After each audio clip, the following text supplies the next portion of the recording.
Ang ganda. Yeah. Ang ganda oh. Ay, kaganda pala din eh. Ayun nga lang, matataas ang mga damo guys. Pero maganda dito maglakad-lakad. Ganito lang panahon ng araw. Kasi hindi naman siya mainit. Hindi siya mainit ha. Hindi din siya malamig. Basta tama lang yung timpla ng ano. Yung timpla ng panahon. Ayan, so pauwi na tayo. Kaya ayan, samahan nyo kami. Lakad tayo dito. Hindi ko alam kung ilang meters to. Or maybe it comes to kilometer from here. Palabas. Malayo-layo kasi. Malayo-layo yung lakarin natin. Ayan, kaya samahan nyo kami. Panuorin ang magandang tanawin dito sa wetland. Tamar wetland. Tamar wetland. Tamar wetland. Yeah, this is really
with the waves. Yeah, because it's like a wave. my friends, Ayan, kaya sailing on the stormy water. I am crying, forever crying. To be with you. Can't say. Stormy waters, to be with you, to be free. Ayan. Wala dito, wala doon. Ayan. When the weather is very warm, going back is very tiring. This is a little bit completion. Yeah, I know. That wind actually helps you. There's a song, Country Road. Take me home Yeah. to the place I belong. West Virginia. We are not in West Virginia. West Hammer. West of West. Country Road. Take me home, almost heaven. Okay, West Virginia, whatever. Because that is really the song. The lyrics is like that. So we cannot, I don't know, we need to work for a word that will match it. No? I remember That ours will rhyme. in our group. When he used to sing something, if he gets the word, he used to make it up quickly. Yeah. He used to put something else, you know. I know, if you are a singer, I guess it's easy for you to change the lyrics. Well, you have to, otherwise you will be Oh, yes, of course. But we are not a singer, so we are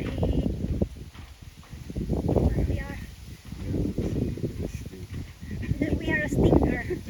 Stinger daw kami, stinger. We are not a singer, but we are a stinger. Lady, are you crying? No, I am not. The tears are belongs to me. Belongs to you. Greeting our time. If you say Lady, yes, my sweet lady. you're sweet. Greeting Can you our eat the time. lady? Our time. Oh. Just Full of water now. water, lady. Ah, the little submarines Look at the there. ships. Oh, wait, there's a one big one here. Look at the ships. Hello. Hi. Where are you? Oi, where is your one leg? Where is your one leg? You look at this one. His leg or her He's got only leg. one leg, poor thing. Yeah, he is standing on his one leg. Yeah, he's resting there, right? Yeah, maybe tired, yeah. Honey, his body is heavy, but he can carry it. Yeah, used to. Hi. How are you? What you are doing? What do you call it? What do you call it? Relaxing. What is that? What do you call that relax? Indian. Hindi ko nakalimutan ko na. Yeah, that's it. Yeah. Yeah, yeah. Because you and I, we forgot the word. I don't know. My brain is not working. What do you call that one? Meditate. Meditate. Meditation. Meditate. Meditate. You're quite near to that word. You're But getting close to it, yeah. yeah, but I don't know. My daughter is doing that in the golf course, remember? Yes, I know. I don't know. I forgot the Start with word. B, isn't it? Start with B. No? I don't know. It's like your meditation. They Meditating. let themselves, the wind push it. Yeah, it looked like they are dancing on the water. Yeah. Yan, yung dalawang swans ay inaanod ng tubig.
Ay, ang lakas ng hangin.